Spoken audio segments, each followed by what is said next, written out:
And we are the Coalition, loud and proud, outrage porn-free, civilly disobedient media broadcasting live on the worldwide Coalition Radio Network at coalitionradionetwork.com, facebook.com/the Coalition Radio, on the mighty Twitter at coalitionradio.us, and of course the mothership at coalitionradio.us. So again, we continue our special emphasis today on a Thursday on civil rights. Someone who is now officially qualified as repeat offender status is, of course, Hannah Cox. She is joining us with conservativesconcerned.org. Conservatives concerned about the death penalty. In a week that has been, to say, tumultuous at best, 2 federal prisoners have been executed this week at the hands of your United States government. In a breaking of a trust, if you will, that existed for nearly a generation, the Trump administration and the Department of Justice has seen fit to take the lives of 2 individuals who, while adjudicated guilty by our quote-unquote jurisprudence system, I believe failed to meet the requirement necessary to be executed. And what do I mean by that? Well, there is no requirement. As a libertarian, I sincerely believe it is at my DNA that government simply does not possess the rights, nearly on a moral, a philosophical, or even a practical basis, to take the lives of another. And on a personal basis, a little editorialization by me, not my guest, but I've always found it astonishing that advocates of small government would cede to a federal government or a state government the ultimate denial of human rights. So Hannah Cox is joining us. She is the national manager. She is taking time from a hectic schedule, particularly with the events of this week. As national manager, she literally traverses, as some would say, the fruited plain, going from state house to advocate, to provide common sense, to preach to, if you will, the sanctity of life and government's failures and their consistent approach to executions. Hannah, welcome to the show. Thanks for joining us again. Thanks for having me back, Pat. Good to be here. Well, let's first off, we always like to introduce the organization because folks who may not be familiar, despite your incredible efforts, those few folks who might not be familiar, I think we like to flesh out Conservatives Concerned. What was its, if you will, reason for organizing? What events precipitated folks coming together? And who are some of your supporters? So Conservatives Concerned was founded in Montana. It was formed by a group of activists who were conservatives that were working around the legislature there, and their General Assembly was considering a bill at the time that would shorten the appellate process for the death penalty, which we often see states bring up similar legislation to that.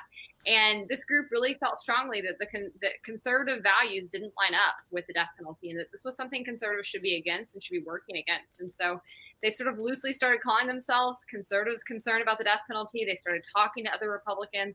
And what they found was that there were actually a lot of people who shared their concerns, who had been quietly grappling with this issue for some time and not really had a place to go and discuss it and organize and meet kindred spirits in that way. And so it took off really quickly. We went national in 2013, and we've been growing ever since. We're present in about 15 states right now, and we've been instrumental in overturning the death penalty in 2 states over the past 2 years, and also have seen 2 other states implement moratorium during that same time. So we're moving quickly at this point. In your About Us, which I'll call sort of an internet mission statement, you talk about the alignment of capital punishment with conservative principles and values. There are those who would take umbrage at that, folks who are sort of dyed in the wool, as they consider it to be conservatives, which is all about, in their mind, law enforcement. Talk about the conservative principles and values that you feel don't align with the continued execution of federal and state prisoners.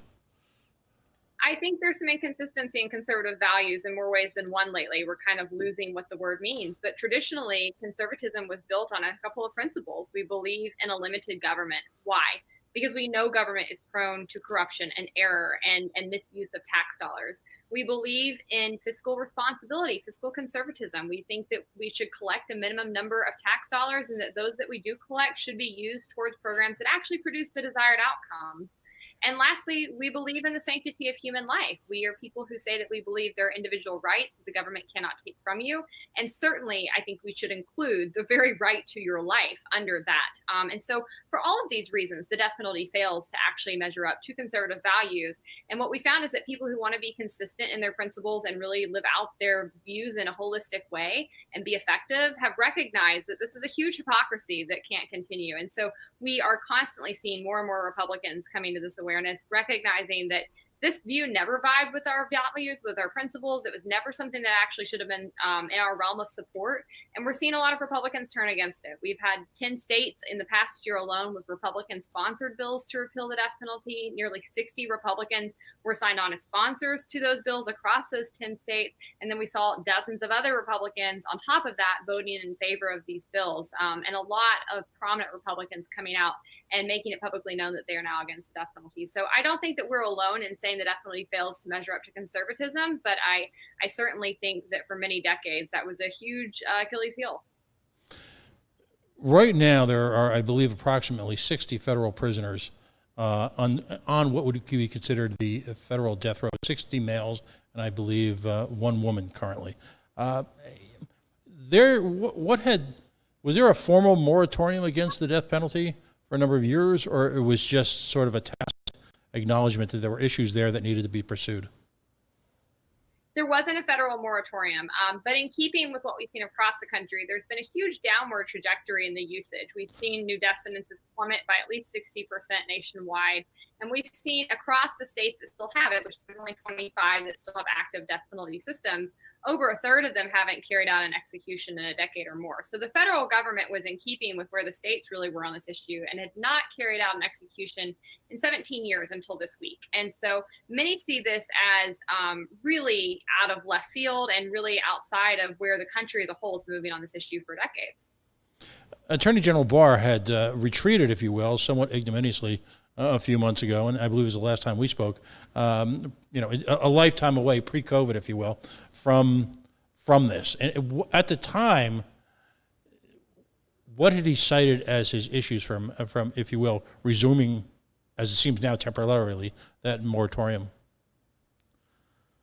Well, he gave a lot of bogus reasons. First and foremost, he said that this was for the victims. We plainly saw that wasn't true. The first execution this week of Danny Lee, the victim's family was adamant in saying that they did not want the death penalty, that they did not feel that this was something that would provide justice or closure, and it was actually something that was exasperating the pain that they had felt. And we saw that the government didn't actually care what they thought one way or another. They were just using them as pawns. And so that was quickly disregarded. They've said this is about law and order, this is about justice, but today in the early morning hours, the second man they executed was a man that was ridden with Alzheimer's. He had no clue where he was when he was being executed. They look ridiculous, frankly. They've been very picky about the cases that they've selected. We know that the leading causes for someone to end up on death row actually have nothing to do with the heinousness of the crime and everything to do with the location where the crime was committed, followed by the socioeconomic status of the defendant and the race of the victim. Those are the leading determinants. But they were sure to pick out defendants who were white, who had crimes that I think would pull on the heartstrings of Americans, and they're very much trying to sweep under the rug all of the other really fatal problems with this system. Talk about that, if you could elaborate on that choices that they're making, what they're targeting, how they're weaponizing government against, really a specific identity of killer. And why is that so politically profound? Well, I think that government does a really good job of fear-mongering people, right? That's its first job, is to convince people they need the government to protect them. And so they've done an excellent job of building up this monster in people's heads. And so the few Americans that are still in support of the death penalty, if you ask them why, they'll say, well, I only support it when we're absolutely sure that the person is guilty, which is totally bogus. We know one person has been exonerated for every 9 executions, and hundreds of others have been released over probable innocence issues. So there's no way we're even coming close to ensuring it's only the guilty that gets the sentence. But secondarily, people will say they support it for the worst of the worst. And they'll typically bring up a Ted Bundy or a Boston Marathon type offender. And they will try to use that to justify their support of it. And I think for many Americans, their perception of who is on death row looks like that, right? Most Americans think that the federal system is resolved for just terrorists or for people who committed treason. Really, there's only one person on the federal death row that's there for either of those crimes. And we've seen terrorists as notorious as some of the people involved with 9/11 not even get the death penalty that are still in max security in Colorado. And so I think that they really play off these perceptions, these misperceptions that Americans have about who gets the death penalty, what it's used for. When you really start digging into the cases, I think most people would be quite surprised to find the nature of the cases that end up there. One person on the federal death row, for example, is there. He killed a man, I believe, during a drug deal and was in Michigan, so he wouldn't have gotten the death penalty because they don't have the death penalty. But because he committed it on federal property, that was able to escalate it and make it a federal death penalty crime. And so had he committed the crime 100 yards away, he probably wouldn't have gotten the death penalty, but because it was on this property, he did. And it's things of that nature that you'll find on death row. And so I think in selecting the cases that they have for this summer, they've tried to go through and pick cases that typically have more sympathetic victims, people, again, defendants who are white, and trying to really sweep under the rug how we're actually assigning this penalty. In reality, across the board, both federal and state systems are decided mostly by the county where the crime is committed. We see only 2% of counties bring the majority of death penalty cases. To date, since reinstatement in 1977, every execution has come from less than 16% of counties. So that's the main determinant in who gets it. If you're in one of these small, high-usage counties, then you have a larger chance of getting it. If you're not in one of those counties, you most likely will not get the death penalty. Followed up by the socioeconomic status of the defendant. Someone who can afford private representation, who can afford a good attorney, is very, very unlikely to end up on death row. And then lastly, we see the race of the victim play a tremendous piece in who gets it. It's almost used entirely for white victims. The number one combination of people you'll find on death row are Black defendants with a white victim in the case. And so it really is marked by bias, by arbitrariness. This is why the Supreme Court overturned it in the early 1970s, is because there was so much evidence of it being used unjustly. And they found that it was cruel and unusual punishment at that time, not because it was cruel, but because it was so random in its application. They said it was as unusual as being struck by lightning and therefore violated the Eighth Amendment. And so they got rid of it. States put all these special protections, the federal government put special protections in place to ensure it was used more justly. But we have over 6 decades worth of data now that shows it's not come close to that at all. Infamously, Bill Clinton, during his administration, and what we loosely hear the coalition call Operation Change the Subject, bombed an aspirin factory in order to take the emphasis away, if you will, from the then burgeoning sex scandal that was enveloping, if you will, the White House. Is this as some would suggest, a craven attempt by the Trump administration to appeal to their base, continue to project him as the law and order president, and sort of rescue him, if you will, from the precipitous political decline he's experienced during COVID? Well, the timing certainly helps him. I can't say that this is entirely driven by this. This was something he put into motion last summer when they first announced that they would begin resuming executions for the first time in 16 years at that point. They've had a lot of delays because there's really serious constitutional issues around the usage of the death penalty. We have problems with the drugs that are being used. The manufacturers don't want their products used in this manner. The government continues to try to go behind their backs and use their products anyways, which is clearly a very big ethical issue that all conservatives and libertarians should be concerned about. Huge freedom of association problems there. And so I think they were delayed, but certainly I think they've been rushing to make sure they were carried out this summer because it plays right into the law and order, tough on crime, macho act that we have going on. But I think what they're going to find is that only works for a very small segment of the population. For the most part, over the past decade, people my age, people a little bit older than me, people a little bit younger than me, all of whom are voting age now, have been paying attention to true crime. We've been watching the entertainment factors. We've been able to see behind the curtain of the justice system in ways that previous generations weren't able to. And we're really recognizing how corrupt it is and how it actually operates. And so criminal justice reform is not only popular, it's being demanded. People know that the tough on crime policies were not actually tough on crime. We locked up a lot of people. We ruined a lot of people's lives. We wasted a lot of money, and we didn't actually make our community safer. We didn't put money into programs that actually worked to produce the outcomes we said we wanted. And so I think he's going to fall on his face with this. We often talk here in Rhode Island about the pipeline to prison.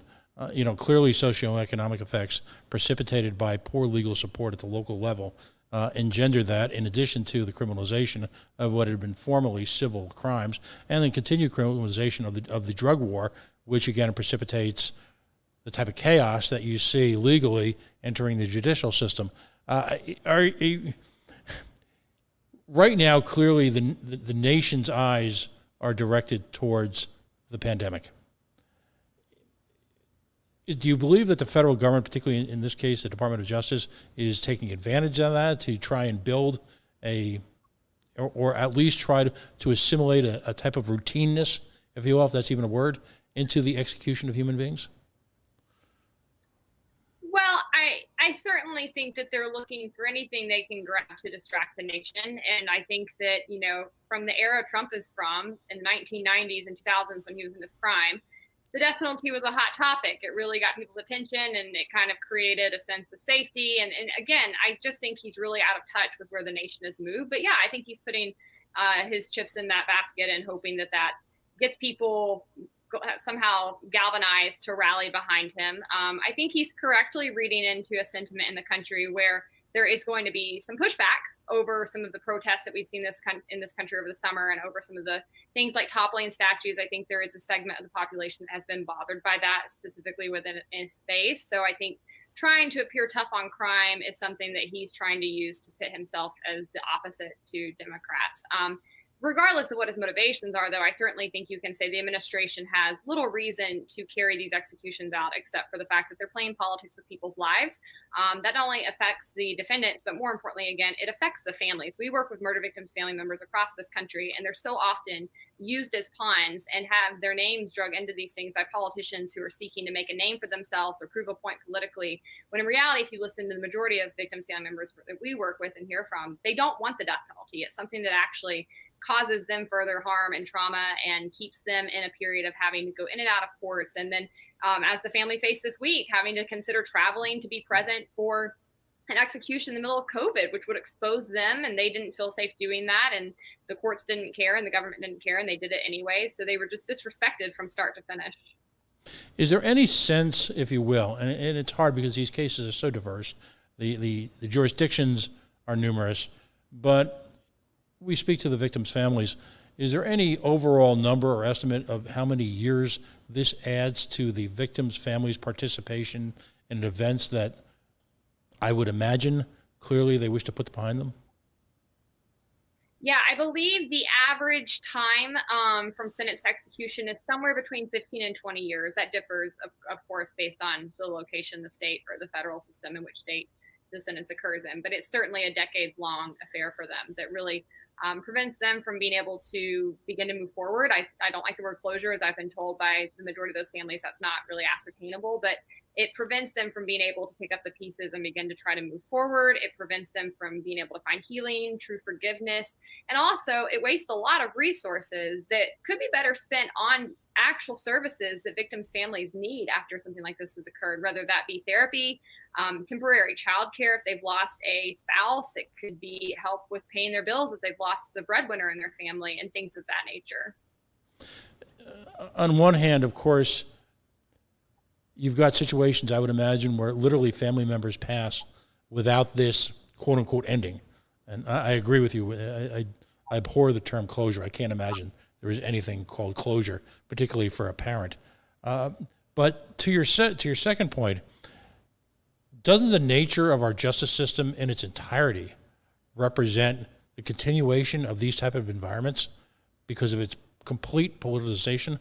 I mean, there's an old saying in Boston, in the halls of justice, justice is in the halls. And that points to, if you will, the peculiar nature of individualized justice. And I'm being sarcastic.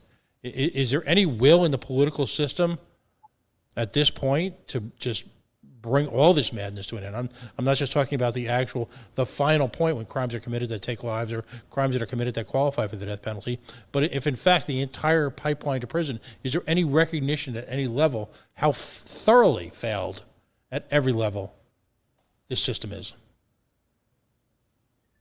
Certainly, I think there's a wide awakening happening across our country right now about these issues. And I think more so than at any other time in my lifetime, and certainly since I've become involved in criminal justice issues, we see a demand for people that are really wanting to see radical change and to see new solutions. And even in the lawmakers that I work with, who I think tend to be a bit more tempered than your average activist or citizen might be about some of these things, there's a hunger. They want to know what comes next. What do we try next? We can all collectively look at the system that we have, look at the past couple of decades worth of data, and recognize that it has been a colossal failure. It's a blight on our country. It'll be a blight on our history. I think it's something that in 100 years, people will look back and say, how did they let this happen?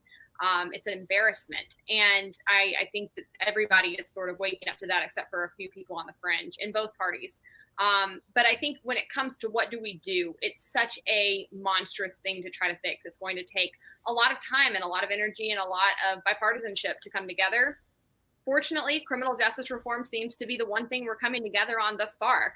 We've managed to achieve, some really big things even in the past 4 years under Trump's presidency, even though he's not always lended his voice to being supportive of the efforts. Many within the Republican Party have, and I think there's a real desire for Republicans to lead on this and to really lead in our values and to continue to be the party of individual liberty. So I think that we can see change happen. Certainly, there's been an awakening this year over the racial bias in our system, and I think that's causing a lot of people to become more concerned with the justice system, if they weren't already, really recognizing that the outcomes are so disparate and wanting to make sure that that's something we eradicate. So I'm anxious to move forward. I see tremendous opportunity, and I'm very hopeful. In a not so subtle irony, the current lion of the Democratic Party, Joe Biden, who many see as this gentle man, elderly man, sort of someone who would position himself as someone who is going to bring peace and reconcile, if you will, the wide swing, the wide division in American politics.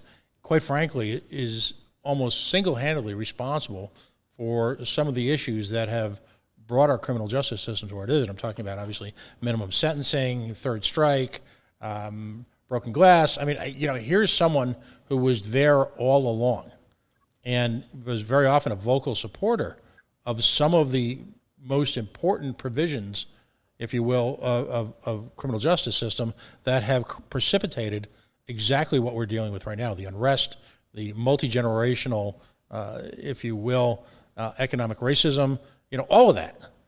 Does he, from your estimation, does he get a pass on that? Does he get to just come in and sort of fix it?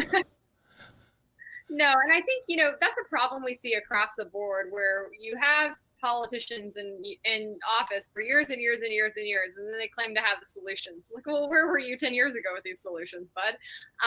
Of course, no, he does not get a pass in my estimation. And I think there's a lot of people currently in office who don't get a pass, who've been involved and who've been in office all the way through the 90s, where we really saw many of these terrible policies be implemented. And you think they'd be hanging their head in shame, but oftentimes they're not. So I think that comes down to Americans holding people accountable and really demanding to see fresh voices in this and see new approaches. And unfortunately, I think people have a short memory. So while you and I are aware of who drafted some of these bills and who was really involved, I don't know that every American is. And so I think we've seen this in the past, with candidates on gay marriage and other things of that nature, where all of a sudden they're supportive, and they've always been supporters, and that's not the reality. So just as those issues kind of rose in prominence and you saw people change their tune and jump on the bandwagon, that's what's happening with criminal justice reform right now. It's not just popular, it's essential to be pro-criminal justice reform if you want to survive in this environment as a politician. And so you're seeing a lot of people jump on the bandwagons that weren't genuinely there and probably don't really care that much still. Right, and one only need look to, well, what seemed early on to be a favorite to be the vice presidential nominee by Joe Biden, Kamala Harris, to understand post-BLM, or I should say post-resurgence of Black Lives Matter, how her fortunes appear to have fallen based, I would imagine, primarily on a terrible record as the district attorney for the 27th district in San Francisco. I mean, she's the two of them almost would be a multi-generational poster child for bad behavior. Do you see the same tea leaves? Is she out of the picture now because of the resurgence of Black Lives Matter and the explosion of racial issues?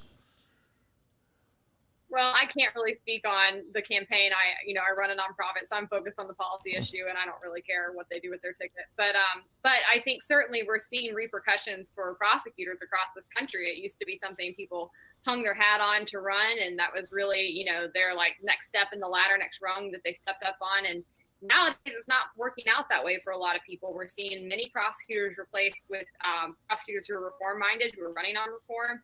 And we continue to see those prosecutors, especially those who are involved in death penalty cases, specifically when there was an innocence issue, as there's been in so many, really have to answer for that and finding that it's not the next rung like it used to be. So I'm glad to see that. Yeah, and one also thinks of Ms. Klobuchar as well, understanding that you're apolitical. The behavior has consequences. Sometimes karma takes 15, 20, 30 years, but the interesting thing about some of these folks who are longtime members of the government is that they have records, and it's up to us on the political class, if you will, to amplify those records. As an activist, I look to you for guidance, if you will. You're someone who is you've been doing this for a couple of years now. You run this campaign, if you will. You're on steroids. I mean, it's astonishing to see, just to follow you as you go literally from town hall to state central powers of government, preaching to this. What type of behavior? Is it time for civil disobedience in situations like this? How should activists conduct themselves, and what are the methodologies to finally putting this to an end that you would suggest? Well, I think that's an age-old debate, right? You go back to Malcolm X and Martin Luther King Jr. Do you raise hell or do you peacefully protest? And I think both can work in different settings. I am a big believer in one thing. I am not impacted by the justice system.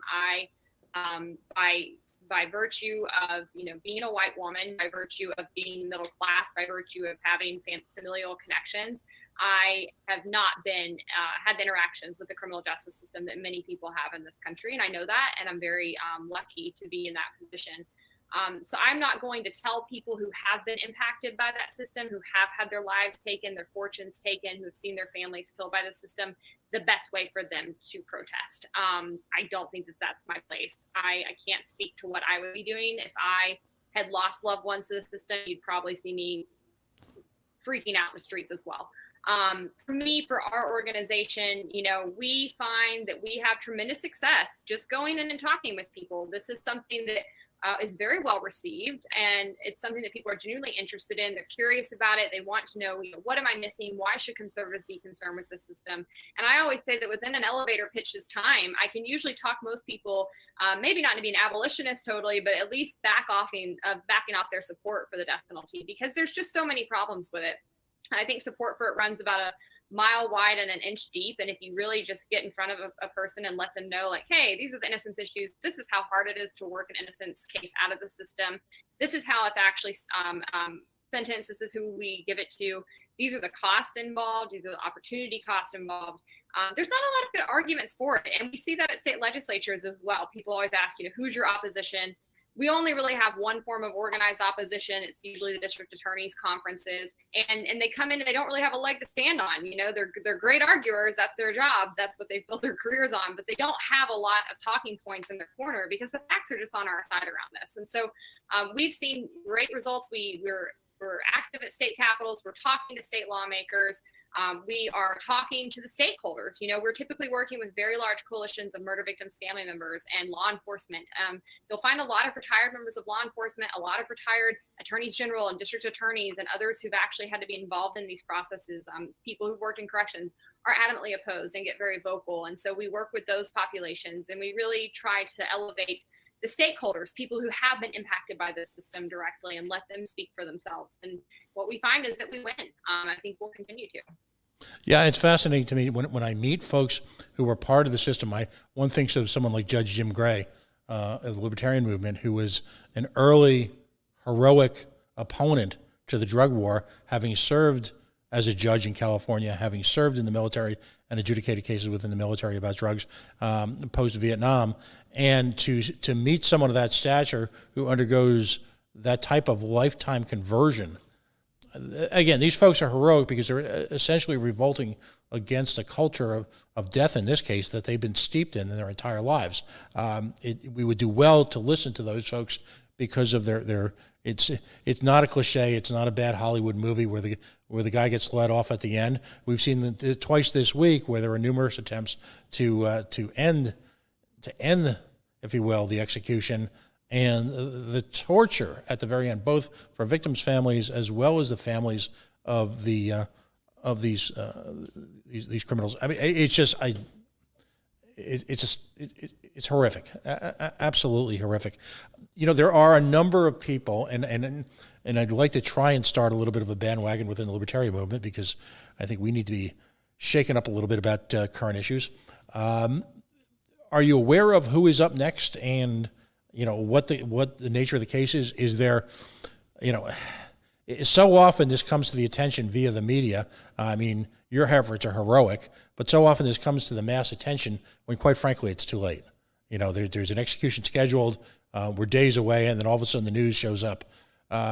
Who's up next, and are there cases to be made to oppose these? Well, there's still 3 more cases that the federal government has scheduled this summer. One of those is supposed to be taking place tomorrow. I don't have my order in a row, but they are public, and you can find out who's up next, specifically around the case. I believe he's supposed to be executed tomorrow evening, but we anticipate that might be delayed given the timing of the past 2 executions this week. So it could end up being moved to Saturday. But they've scheduled a total of 5 for this summer. As far as state level executions, they are mostly on hiatus right now. Most states kind of gone into a de facto moratorium due to COVID. We've only seen, I think, 2 states carry out executions so far, so we're hoping that will continue. But I will say, you know, there's great ways for people to get involved around the cases, but ultimately, the reality is that these things will continue to happen until we get rid of this policy legislatively. And so I think it's important to raise your voice around these executions, but I also think it's really important to raise your voice with your state house and Senate lawmakers and let them know this is something you want off the books, period. You want it into the system. It's not enough to just say one person, you know, on a Hail Mary when they've been scheduled for an execution, which it's really hard to do once an execution has been scheduled. We need to actually end this at the front end. Right. How can folks support your organization, both philosophically and well, financially? We're at conservativesconcern.org. So that's a great place to go and get more information. You can see which states we have current chapters in. You can contact us and let us know if you're wanting to get more active and raise your voice. We love to plug people in different platforms that we have. And then we're also at Conservatives Concern on Facebook and at our acronym CCATDP on Twitter. Do you have a message for libertarians? Because quite frankly, I'm frustrated at it. I'll put a weight on it. On one hand, you've got rhetoric. On the second level, you've got actual physical action. You're not political, but at the same token, are you frustrated by what I perceive as inaction from the very community that should be the most vocally opposed to this, that should be hell-bent, if you will, literally, cuff yourself to that state house fence, tie yourself to the White House, figuratively on a political level, set yourself on fire. What do we have to do to wake libertarians up to this? Yeah, I think I know what you're talking about. I was pretty disappointed to see some of the backlash over some of the statements made at this weekend's convention as well. I think you're probably talking about some of the backlash to the anti-racist comments that were made, which I wholeheartedly supported. I think, if you're someone who cares about limited government and individual liberty, you have no excuse to not care about anti-racist work. And for those who say that, this doesn't have to be your issue, you wouldn't say that about war. You wouldn't say that about any other kind of infringement on people's rights. That's a cop-out, and I think it's disgusting. We know that this is an issue that is quite literally killing people at the hands of our government. It's one problem I've had with the libertarian movement is this is something that, as someone who is genuinely principally concerned with limited government individual liberty, we should be at the front lines of this. We should be raising hell. We should be nonstop, consistent, vocal, and I know libertarians can be vocal. I've seen it. Where are you? Where are you on these issues? These things are in line with everything that movement and that party test to believe in. So there should be action following that up, and it should be bold action. I think too often people are satisfied with kind of the low-hanging fruit around criminal justice reform. And while that's needed, we need reentry work, we need workforce development. We also need to really focus on the root causes of these problems. We need to look at what causes violence. We need to look at what causes poverty, which often is linked with violence. We need to figure out how we can intervene early on and actually have programs that produce the outcomes we want, which are safer communities, which are freer individuals, which is more economic liberty for people. So I think that there is an appetite within the libertarian movement for that. I think that there's some people who want to hide behind excuses to not be more active in those regards, and I hope that they're consistently shouted down. Well, thank you so very much for that. Hannah Cox, she is the national manager for conservatives concerned about the death penalty. They can be found at conservativesconcerned.org, where there is a detailed analysis of costs, civil liberties, legal cases, ongoing executions. You know, it's time to dive past the superficial treatment of this issue. We call it outrage porn here, Anna, by the primary media, and understand the underlying impact, the underlying causes. And the only way you do that in America today is to ignore the mainstream press and go to the source. I so often talk about websites that have been developed by not-for-profit, apolitical, cause-related think tanks, for lack of a better term, and they are at this point in every way superior in analyzing and reporting on this particular issue than anything in the media at large. So I would commend to everyone's attention, again, conservativesconcerned.org, because a thorough reading of that, as opposed to engaging, if you're a libertarian, in back and forth analysis of Mises, or any one of the economists, I'm not just picking on Mises, is probably going to be more salient and more directly impactful in today's American climate. It's time for libertarians to get real. It's time for Americans to understand these causes as well. So thank you, as always, for joining us. Usually we catch up with you in the midst of these heated battles, and you're very gracious for spending some time with us this afternoon. Thanks so much. I enjoyed it, Pat. All right, we'll talk again soon. Again, Hannah Cox, she is the national manager for conservatives concerned about the death penalty. 2, now about to be 3 executions by your federal government, utilizing your taxpayer money, hijacking your personal philosophies, reinforcing failed notions about political boogeyman, all in order to secure their political futures. Folks, we are the Coalition, loud and proud, outrage porn-free, civilly disobedient media, broadcasting live on the worldwide Coalition Radio Network. Facebook.com/The Coalition Radio, on the mighty Twitter at Coalition_radio, and of course, CoalitionRadioNetwork.com or CoalitionRadio.us, our 2 sites.